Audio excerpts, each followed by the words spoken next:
Good morning. അപ്പം ഞാനിതാ രാവിലെ തന്നെ മുറ്റടിച്ച് വരികയാണ് കേട്ടോ. ആദ്യമൊക്കെ പല്ല് തേക്കുകയാണ്. അപ്പം ഞാനിതാ ഓരോ ഇലയും തെറിപ്പിച്ചുകൊണ്ടിരിക്കുന്നു. അത് കഴിഞ്ഞ് ഇങ്ങനെ നോക്കുമ്പോഴത്തേക്ക് ഒരു മുട്ടായി തിന്നിട്ട് കടലാസ് ഫുൾ മുറ്റത്താണ് വലിച്ചെറിയുക. അപ്പം അതൊക്കെ കഴിഞ്ഞ് ഞാനിങ്ങനെ അടിച്ചൊക്കെ വാരുകയാണ് കേട്ടോ. നല്ല മഴ പെയ്തിട്ടുണ്ട്. അപ്പം ഞാനിതാ ചെറിയൊരു ചാറ്റൽ മഴയത്ത് എൻ്റെ ഒരു ഡാൻസാണ് കേട്ടോ. ബാബീനെ നോക്കി കളിച്ചതാണ്, പക്ഷെ ബാബി അത് വീഡിയോ എടുത്തു കേട്ടോ. അപ്പോൾ അത് കഴിഞ്ഞിട്ട് ഞാനിതാ അങ്ങനെ ഓരോന്ന് ആലോചിച്ചും അങ്ങനെ മഴയത്ത് ഇങ്ങനെ കളിച്ചുകൊണ്ടിരിക്കുകയാണ് കേട്ടോ. ലീവുള്ള ദിവസം മാത്രമേ ഇങ്ങനെ കളിക്കൂ. ജോലിക്ക് വന്ന ദിവസം എത്ര പെട്ടെന്ന് അടിച്ചു വരാമെന്ന് തന്നെ എനിക്ക് തന്നെ അറിയില്ല. പിന്നെ നല്ല വഴുക്കലുണ്ട് കേട്ടോ മുറ്റത്ത്. ഇതാ നിങ്ങളെ വീട്ടിലൊക്കെ ഇങ്ങനത്തെ ഒരു ജീവിനെ കണ്ടോ? ഇതിന് ഞങ്ങൾ തൊട്ടാലൊട്ടി എന്നാണ് പറയുക കേട്ടോ.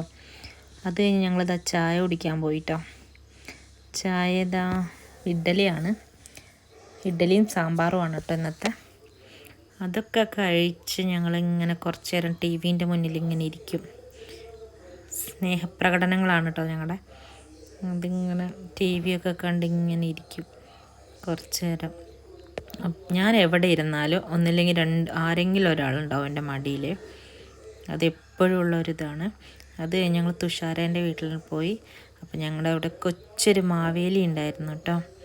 ഇന്ന് ഞങ്ങൾക്ക് ഓണസദ്യയൊക്കെ ഉണ്ടാക്കിയിട്ട് അവൾ വിളിച്ചതാണ്. അപ്പോൾ ഞങ്ങൾ പോയി കേട്ടോ. അപ്പോൾ അവളുടെ പൂക്കളം ഇതാണ് കേട്ടോ. നല്ല രസമുണ്ടായിരുന്നു. പെട്ടെന്ന് അവൾ തട്ടിക്കൂട്ടിയതാണ്, എന്നാലും നല്ല അടിപൊളിയായിട്ടുണ്ടായിരുന്നു കേട്ടോ. അത് കഴിഞ്ഞ് ഞങ്ങൾക്ക് ഇതാ സദ്യയൊക്കെ തന്നു കേട്ടോ. അതാ ഞങ്ങൾ സദ്യ കഴിക്കാൻ പോവാണ്. എല്ലാം ഉണ്ടായിരുന്നു, അടിപൊളിയായിരുന്നു കേട്ടോ സദ്യ. നല്ല ടേസ്റ്റൊക്കെ ഉണ്ടായിരുന്നു. ഒരു വെറൈറ്റി സദ്യ തന്നെയാണ്. അപ്പോൾ അതൊക്കെ കഴിച്ചത് ആദ്യം ബാവയൊക്കെ കഴിക്കുന്നു. അതൊക്കെ കഴിഞ്ഞ് ഞങ്ങൾ അവിടുന്ന് നേരെ ഞങ്ങൾക്ക് പൂ മേടിക്കാൻ പോയിട്ടോ. നാളെ തിരുവോണമല്ലേ, അപ്പോൾ ഞങ്ങൾ